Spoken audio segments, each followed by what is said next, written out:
दोस्तों, मेरी YouTube channel पे एक बार फिर से स्वागत है एक नई वीडियो स्टोरी के साथ। दोस्तों, अगर मैं आपसे बताऊं, डर से बड़ा डर, तेज बारिश और बीच बीच में बिजली की चमक, खिड़कियां अपनी उपस्थिति दर्ज करा रही थी।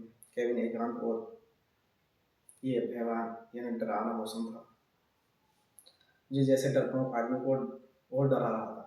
क्योंकि जब चिकारी का डर आ जाती है, सिंगल एक आदमी जब फैमिली के अंदर होता है या कहीं पे भी होता है तो उसे डर लगने लगता है।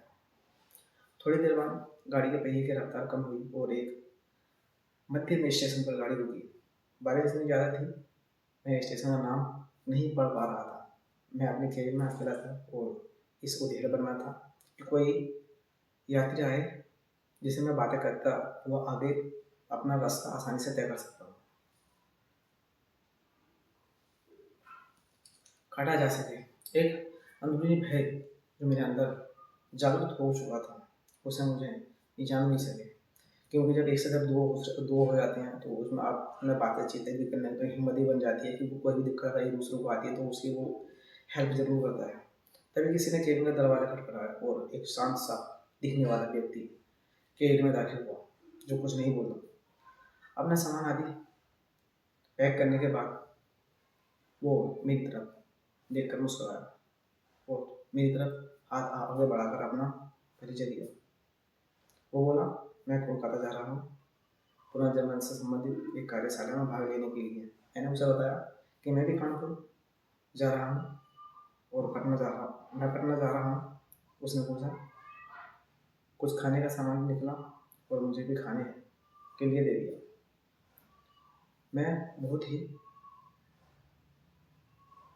शांत व्यक्ति था। ट्रेन में किसी अजनबी के साथ दिए गए खाने को लेना असंभव था, क्योंकि क्या पता वो किस वजह से खाना दे रहा है। आजकल के टाइम में इस तरीके से बहुत होता है, खाना खिलाया और बेहोश किया और सब कुछ मार मार अपना। मेरे लिए मैंने बहुत मना किया। उसके बाद वो भी उस्ताद नहीं था, कसकर हंसा और बोला, मेरे ऊपर अभी तो कुछ नहीं, देखे आगे क्या होता है। उसे ये सब सुनकर मुझे सांस सा सो गया था, क्योंकि जब कोई आदमी तो जरा देर दूसरे से पकड़ कर जाते हैं, उसमें से कोई एक आदमी इस तरीके से बातचीत करता है डराने वाली, तो उसमें आदमी शांत हो जाता है। किसी तरह अपनी घबराहट को छुपाया। कोई स्टेशन आने पर वो तन्ना करता और ट्रेन चलने के बाद किसी दूसरे कंपार्टमेंट में चढ़ कर फिर आता। पूछने पर बोलता कि बीच बीच में रेलवे की नौकरी भी कर लेता हूँ। थोड़ी देर बाद मैं और विभिन्न विषयों पर चर्चा करने लगे। उसे पुनर्जन्म से संबंधित बातें प्रारंभ हुई। पुनर्जन्म को अंतिम बात बताया। थोड़ी देर बाद उसने मुझसे पूछा कि आप क्या भूत प्रेत पर विश्वास करते हैं? मैंने कहा बिल्कुल। वो जोर से हंसा और बोला, ये सब बकवास है, मुझे भूतों पर विश्वास नहीं था।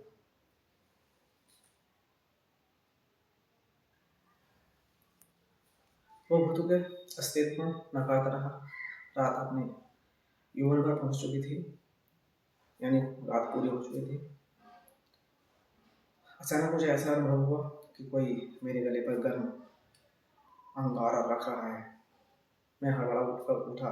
कहीं कोई मेरे हड़बड़ाहट अलावा उस कक्ष में मेरा वही सही यात्री था, जो सामने की बर्थ पर लेटा घड़े बेच कर सो रहा था, क्योंकि उसे कुछ पता ही नहीं था कि किसके साथ क्या हो रहा है, क्या नहीं हो रहा है। मैं भी सोने का प्रयास करने लगा। अभी आंख लगी थी कि मुझे अपने पेट पर बहुत तेज दबाव और हंसने की तेज आवाज़ सुनाई दी। मैं खड़ा कर जल्दी जल्दी उठा।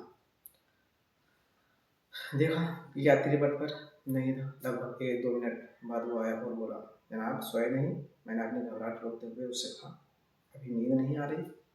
मैंने और अपने बैग से एक मैगजीन निकाली और पढ़ने का नाटक करने लगा, क्योंकि अपना दिमाग हल्का करने लगा और उसको भी ऐसा लगा मैं कुछ पढ़ रहा है।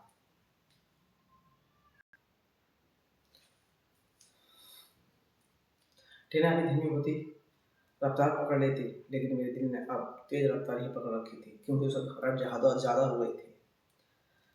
डर और घबराहट के कारण लघुपंच इच्छा अपने आप जीवित हो जाती और मैं टॉयलेट की तरफ मुड़ा। जैसे मैंने टॉयलेट का दरवाज़ा खोला, वो यात्री मुझे अंदर दिखा और चिल्लाते हुए अपनी तरफ भागा। देखा तो यात्री इत्मीनान से अपनी बात पर सो रहा था। मैंने घबराहट से उसे जगाया। वो बोला, अरे क्या हुआ? इतना मासूम लग रहा था, वो जैसे कुछ जानता ही नहीं। मैंने कहा, आप यहाँ भी और वहाँ टॉयलेट में भी, ये क्या थे?